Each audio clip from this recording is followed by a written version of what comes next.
A Vida Cristã Normal, por Watchman. Capítulo 12. A Cruz e a Vida da Alma. Deus, por meio da cruz de Cristo, fez plena provisão para a nossa redenção, mas não se deteve aí. Nessa cruz, Ele também assegurou, além de toda possibilidade de fracasso, aquele plano eterno de que Paulo fala como sendo, desde todos os tempos, oculto em Deus, que criou todas as coisas. Proclamou esse plano para que pela Igreja a multiforme sabedoria de Deus se torne conhecida agora dos principados e potestades nos lugares celestiais, segundo o eterno propósito que estabeleceu em Cristo Jesus nosso Senhor, no qual lemos em Efésios capítulo 3, versículo 9 ao 11. Já dissemos que a obra da cruz tem duas consequências que dizem respeito diretamente à realização daquele propósito em nós. Por um lado, resultou na sua vida ser liberada, a fim de ser concedida a nós, para que possa manifestar-se e expressar-se em nós por meio do Espírito Santo que em nós habita.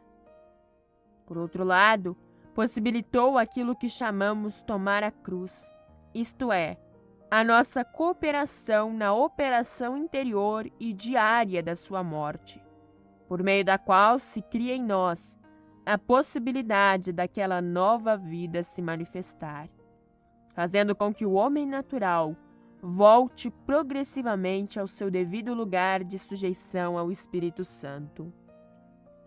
Evidentemente, estes são os aspectos positivo e negativo da mesma coisa. De modo igualmente claro, estamos tocando no âmago do assunto de se progredir na vida vivida para Deus. Nas nossas considerações feitas até aqui no tocante à vida cristã, ressaltamos principalmente a crise de acesso a ela. Agora, nossa atenção se dedica mais definitivamente ao andar do discípulo, tendo especialmente em vista a sua preparação como servo de Deus. Foi a respeito dele que o Senhor Jesus Cristo disse: qualquer que não tomar a sua cruz e vier após mim, não pode ser meu discípulo, conforme Lucas capítulo 14, versículo 27. Assim chegamos à altura de considerar o homem natural e o significado de tomar a cruz. Para compreender isto, devemos voltar de novo ao Gênesis e considerar o que Deus queria originalmente que o homem tivesse e como seu propósito foi frustrado. Com esta compreensão, teremos condições de descobrir os princípios que nos levarão de volta à harmonia com este propósito original. Observemos acerca da verdadeira natureza da queda. Por mínima que seja a luz que possuímos sobre a natureza do plano de Deus, sempre a palavra homem nos virá à mente. Diremos como o salmista: o que é o homem para que te lembres dele? A Bíblia mostra claramente que o que Deus deseja acima de todas as coisas é um homem que seja segundo o seu próprio coração. Assim Deus criou um homem. Em Gênesis capítulo 2, versículo 7, lemos que Adão foi criado uma alma vivente, com um espírito interior para comunicar-se com Deus, e com um corpo exterior para ter contato com o mundo material. Passagens do Novo Testamento, tais como 1 Tessalonicenses capítulo 5, versículo 23, e Hebreus capítulo 4, versículo 12, confirmam este caráter tríplice do ser humano. Por meio do seu espírito, Adão estava em contato com o mundo espiritual de Deus. Por meio do corpo, ele estava em contato com o mundo físico das coisas materiais. Reunia em si mesmo estes dois aspectos do ato criador de Deus, tornando-se uma personalidade, uma entidade viva no mundo, movendo-se por si mesmo e tendo poderes de livre escolha. Visto assim como um todo, achou-se constituído um ser com consciência e expressão próprias, uma alma vivente. Já vimos que Adão foi criado perfeito, Queremos dizer com isso que não tinha imperfeições porque foi criado por Deus, mas ainda não tinha sido aperfeiçoado. Precisava de um toque final porque Deus ainda não fizera tudo quando tensionava fazer em Adão. Pretendia fazer algo mais, mas agora isso estava em suspenso. Deus estava operando ao criar o homem para cumprir um propósito que ia além do próprio homem, porque tinha em vista usufruir de todos os seus direitos no universo, pela instrumentalidade do homem. Como afinal podia o homem ser instrumento de Deus nesta obra? Somente por meio de uma cooperação que resulta da viva comunhão com Deus. Deus queria ter na terra uma raça de homens que não somente participasse de um só sangue, como também da própria vida de Deus. Raça essa que não somente derrotaria Satanás, como também levaria a efeito tudo quanto Deus propusera no seu coração.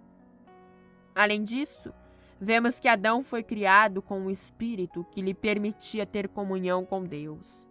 Mas, como homem, ainda não estava, por assim dizer, com sua orientação final. Tinha poderes de escolha e, se o desejasse, podia tomar o caminho oposto. O alvo de Deus para o homem era a filiação, ou, em outras palavras, a expressão da sua vida nos seres humanos. A vida divina estava representada no jardim pela árvore da vida, que produzia fruto passível de ser recebido e ingerido. Se Adão voluntariamente seguisse aquele caminho, escolhendo a dependência em Deus e comesse da árvore da vida, representando a própria vida de Deus, receberia então aquela vida em união com Deus, que é a referida filiação.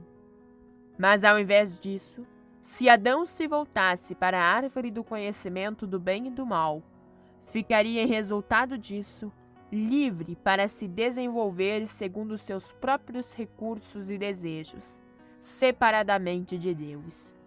E porque esta última escolha envolvia cumplicidade com Satanás, Adão perderia desta forma a possibilidade de atingir o alvo que Deus lhe designara.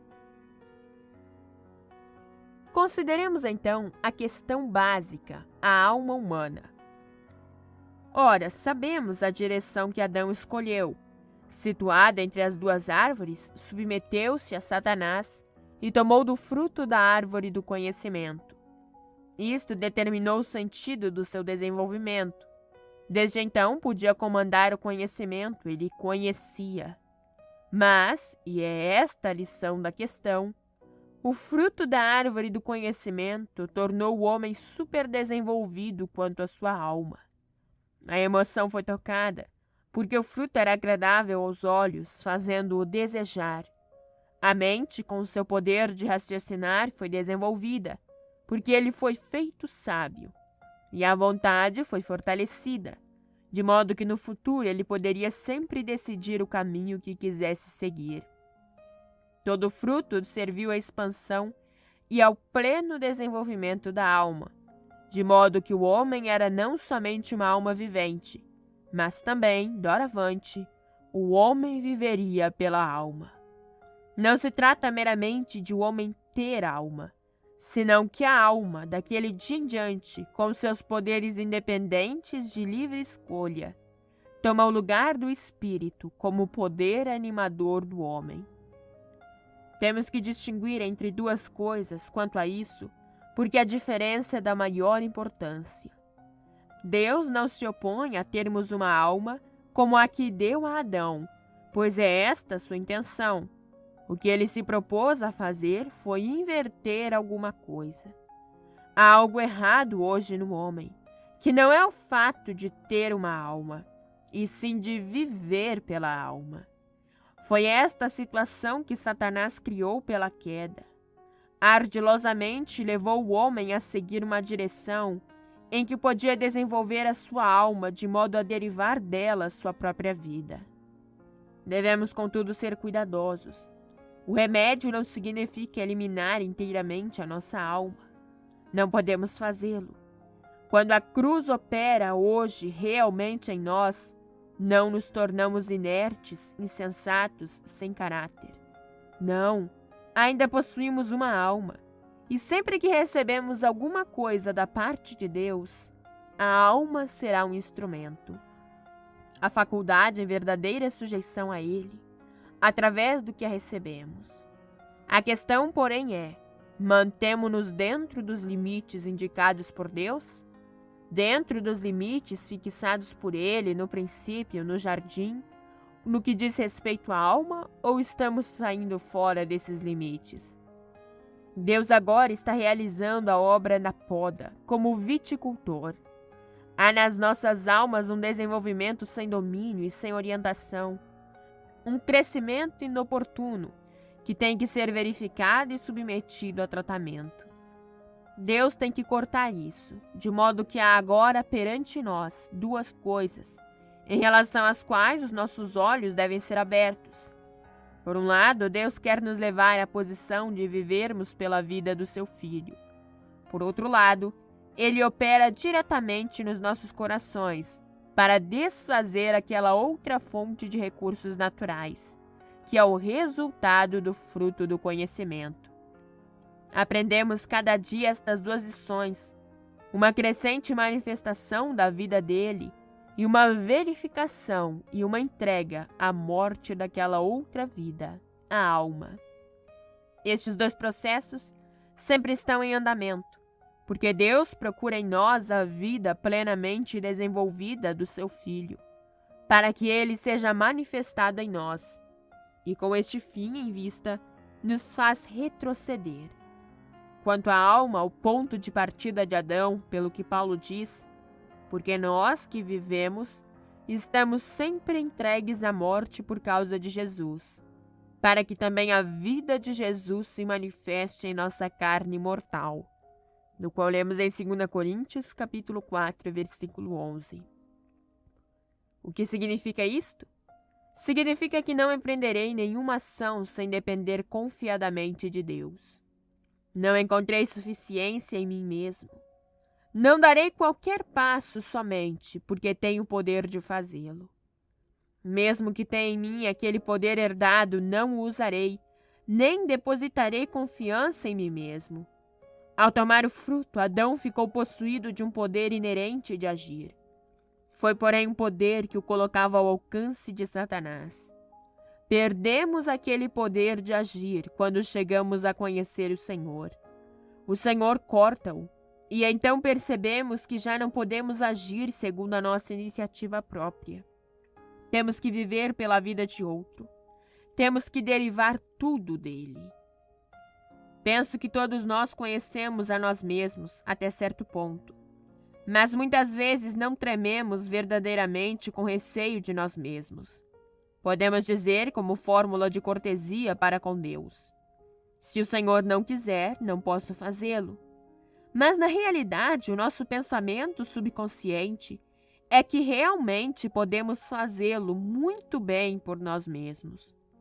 Mesmo se Deus não nos pedir para fazê-lo, nem nos der o poder necessário para realizá-lo. Muitíssimas vezes temos sido levados a agir, a pensar, a decidir, a ter poder, separadamente dele. Muitos de nós cristãos, hoje, somos homens de alma superdesenvolvida. Ficamos demasiadamente grandes em nós mesmos. Adquirimos grandes almas. Quando estamos nesta condição, a vida do Filho de Deus em nós fica restrita e quase posta fora de ação. Vejamos então acerca do lugar da energia natural na obra de Deus. A energia da alma está presente em todos nós. Todos os que têm sido ensinados pelo Senhor repudiam aquele princípio como princípio de vida. Recusam viver orientados por ele. Não deixarão reinar, nem lhe permitirão tornar-se o poder impulsionador da obra de Deus. Aqueles, porém, que não têm sido ensinados por Deus, dependem dele. Utilizam-no, consideram isto o poder. Muitos de nós temos pensado da seguinte maneira: eis um homem dotado de uma natureza verdadeiramente encantadora, possuidor de um bom cérebro, esplêndidos poderes orientadores e um julgamento sábio. Dizemos nos nossos corações: se este homem fosse cristão, de que valor seria para a igreja? Se ele pertencesse ao Senhor, quanto representaria para a sua causa? Mas pensemos por um momento.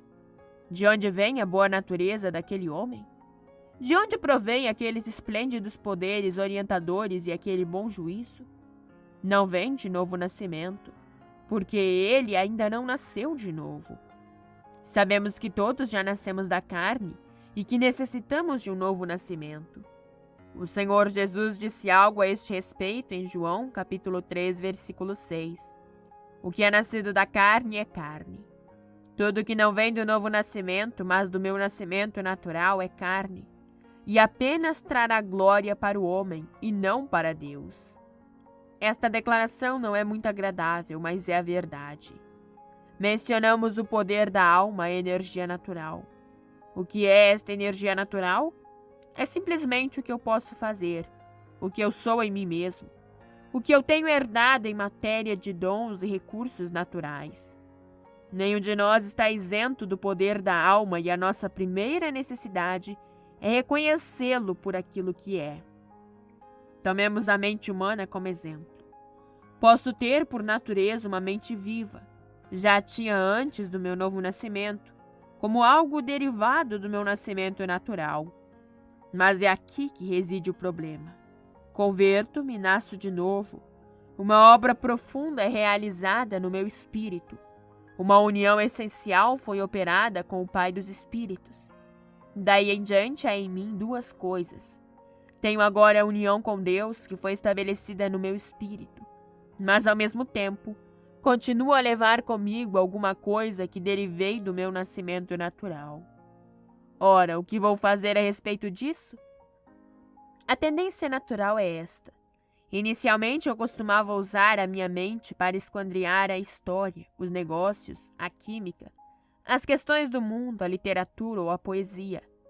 Usava a minha mente viva para tirar o melhor proveito destes estudos.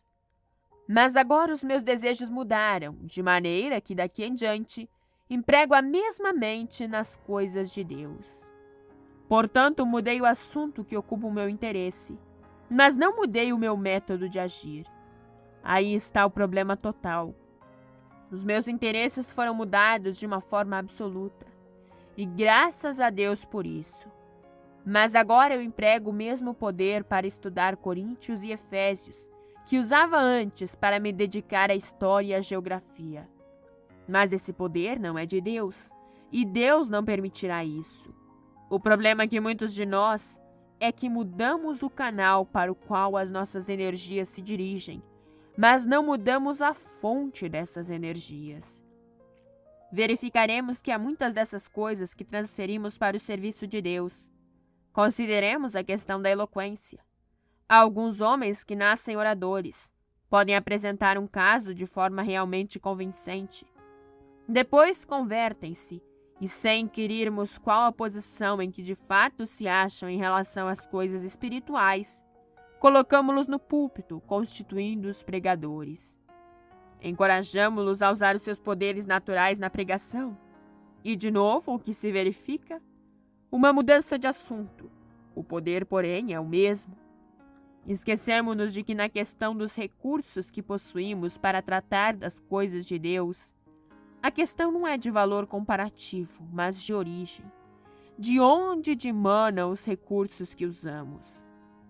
O problema não está tanto no que fazemos, mas nos poderes que empregamos para fazê-lo.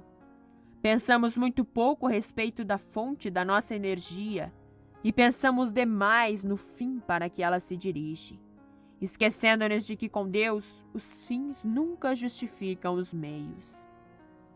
O seguinte caso hipotético nos ajudará a demonstrar a verdade do nosso argumento.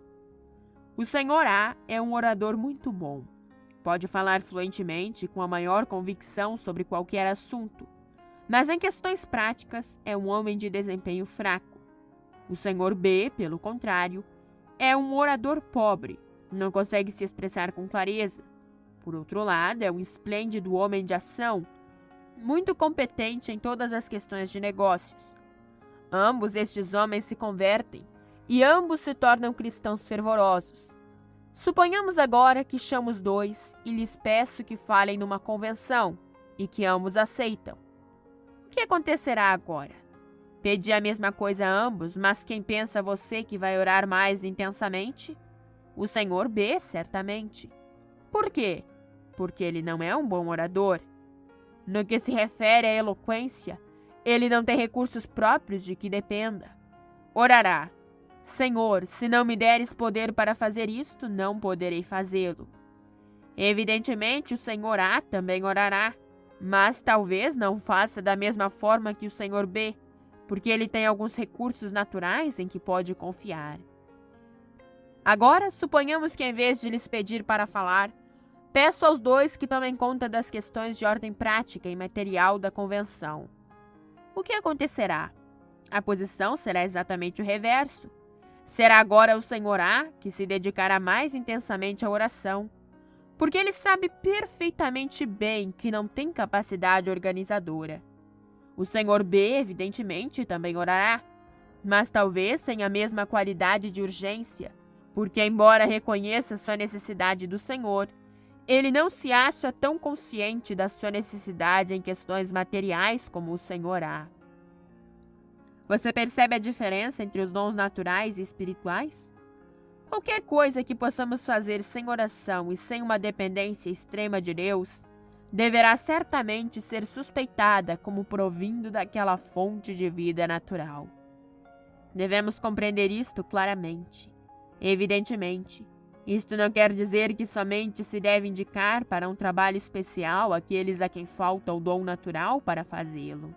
A questão é que, quer dotados ou não de dons naturais, devem conhecer o toque da cruz, numa experiência de morte sobre tudo o que é natural, e devem experimentar completa dependência do Deus da ressurreição.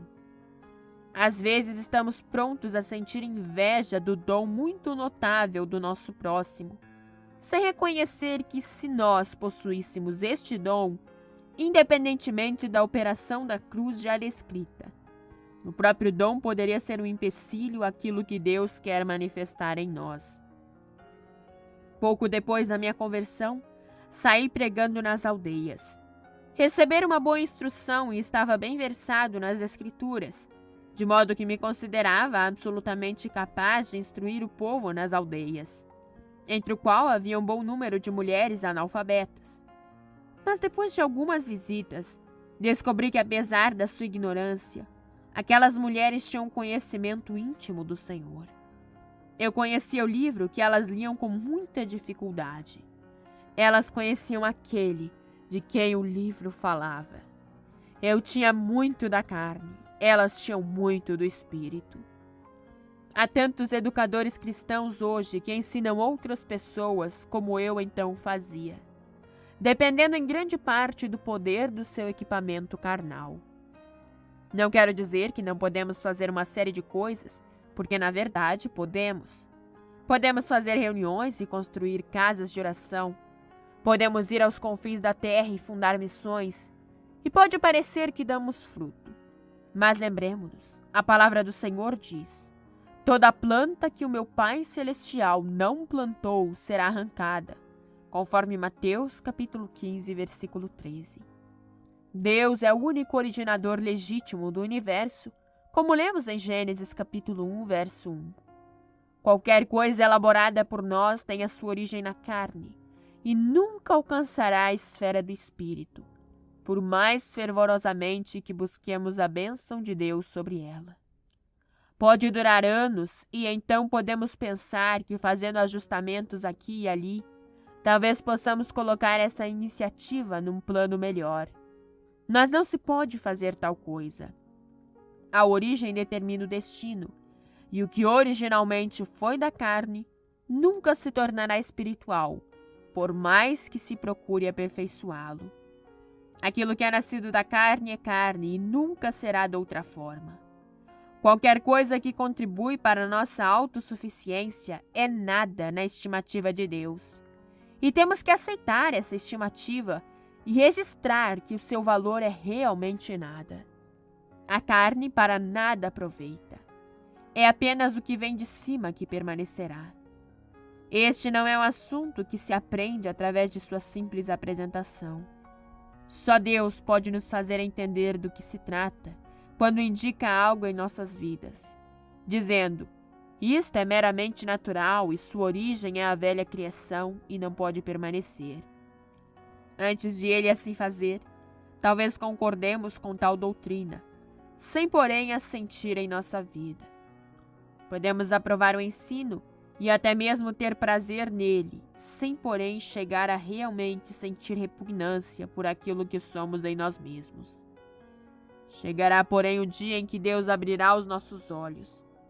Encarando determinada circunstância, teremos que dizer como resultado da revelação: isto é impuro, impuro mesmo. Senhor, agora é que percebo isto. A palavra pureza é uma palavra abençoada. Associo-a sempre com o Espírito. Pureza significa alguma coisa inteiramente do Espírito. A impureza significa mistura.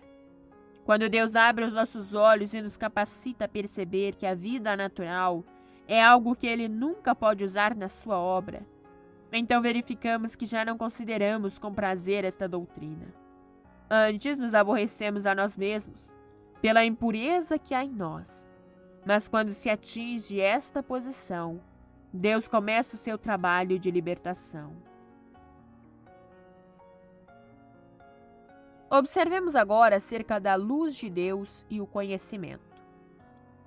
Evidentemente, se alguém não se propõe a servir ao Senhor de todo o coração, não sente necessidade de luz. É só quando alguém foi chamado por Deus e procura avançar com Ele, que sente grande necessidade da luz.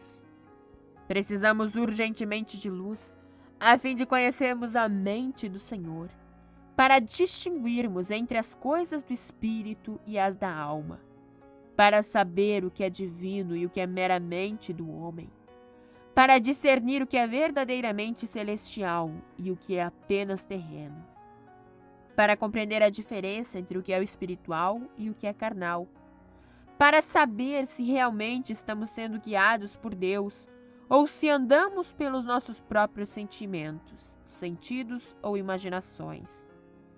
Achamos que a luz é a coisa mais necessária na vida cristã, quando atingimos a posição em que desejamos seguir plenamente a Deus.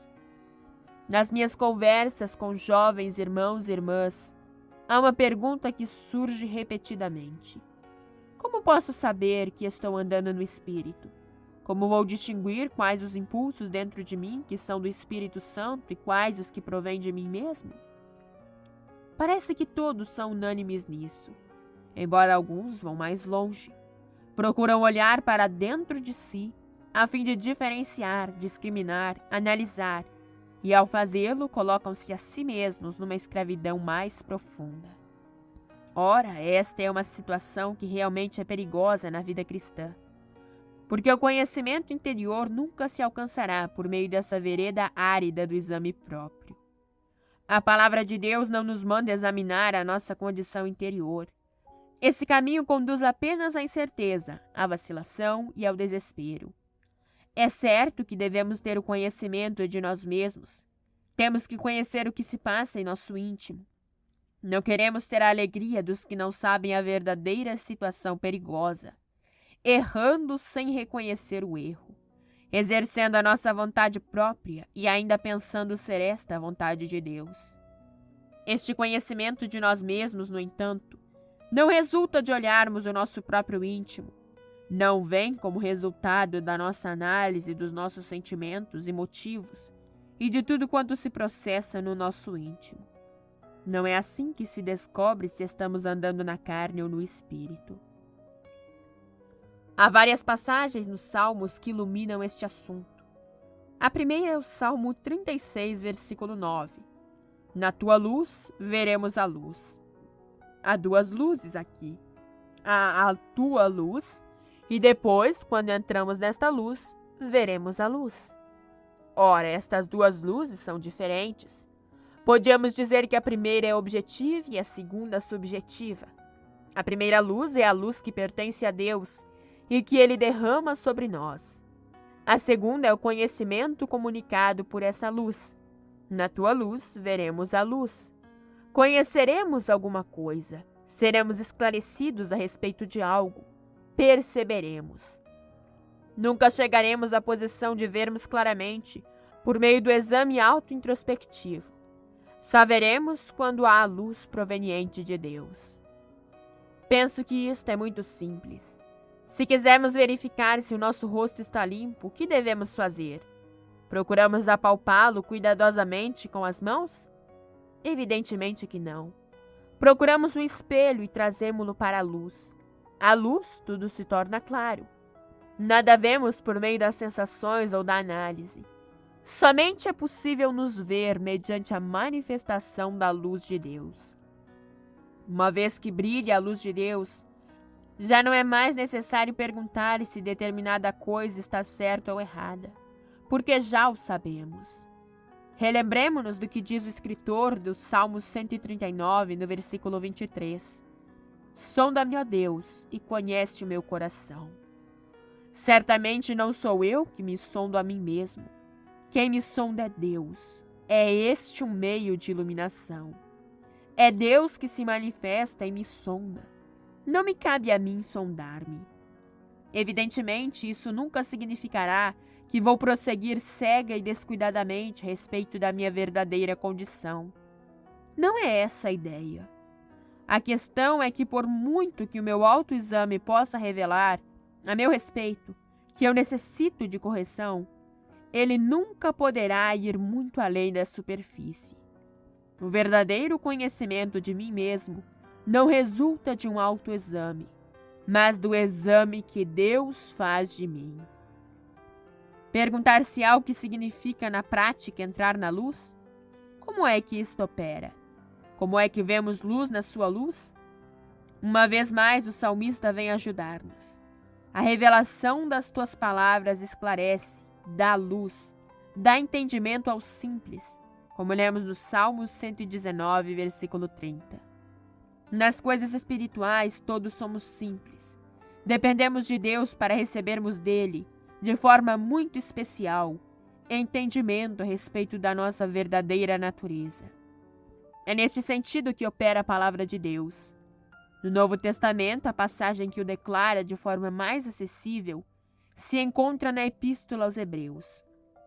Porque a palavra de Deus é viva e eficaz, e mais cortante do que qualquer espada de 2 gumes, e penetra até o ponto de dividir alma e espírito, juntas e medulas, e apta para discernir os pensamentos e propósitos do coração. E não há criatura que não seja manifesta na sua presença. Pelo contrário, todas as coisas estão descobertas e patentes aos olhos daquele a quem temos de prestar contas, conforme Hebreus capítulo 4, versículo 12 e 13. Sim, é a palavra de Deus, a penetrante escritura da verdade que resolve as nossas perguntas. É ela que discerne os nossos motivos e revela se a sua verdadeira origem é alma ou espírito.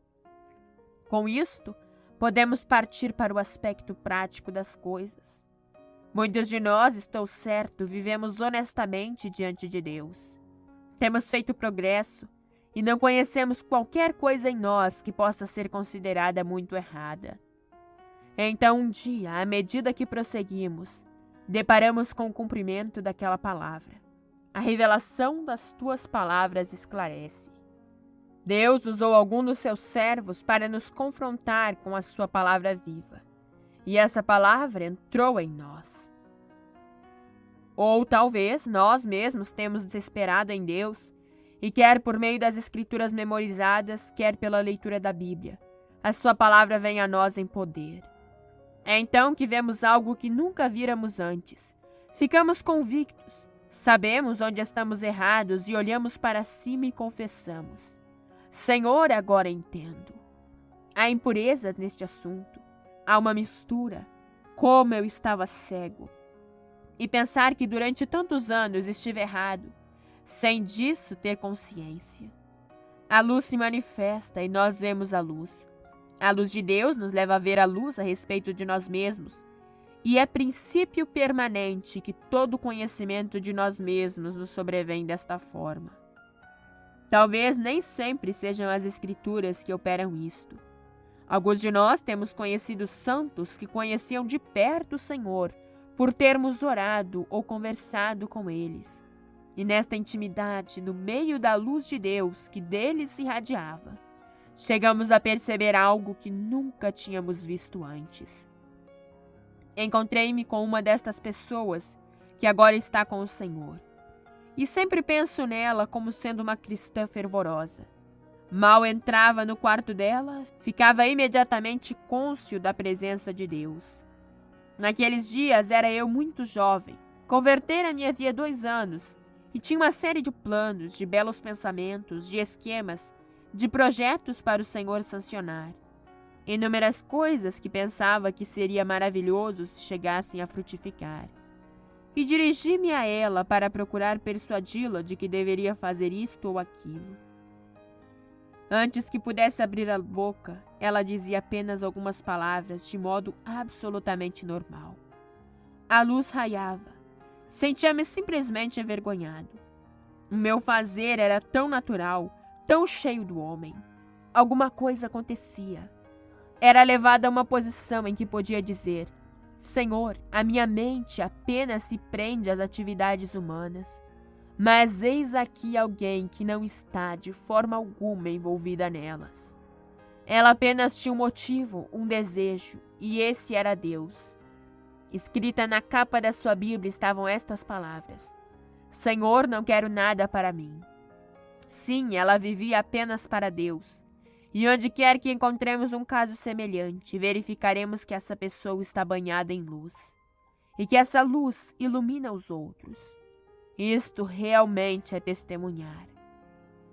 A luz tem uma lei. Brilha onde quer que seja admitida.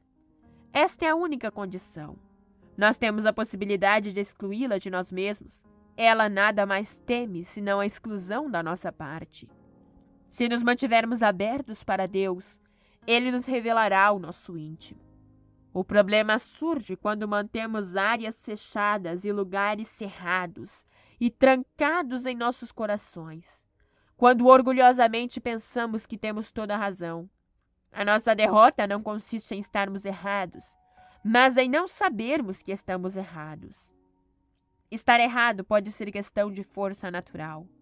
A ignorância de que se está errado é questão de luz. Podemos ver a força natural em outras pessoas, mas elas não podem vê-la em si mesmos.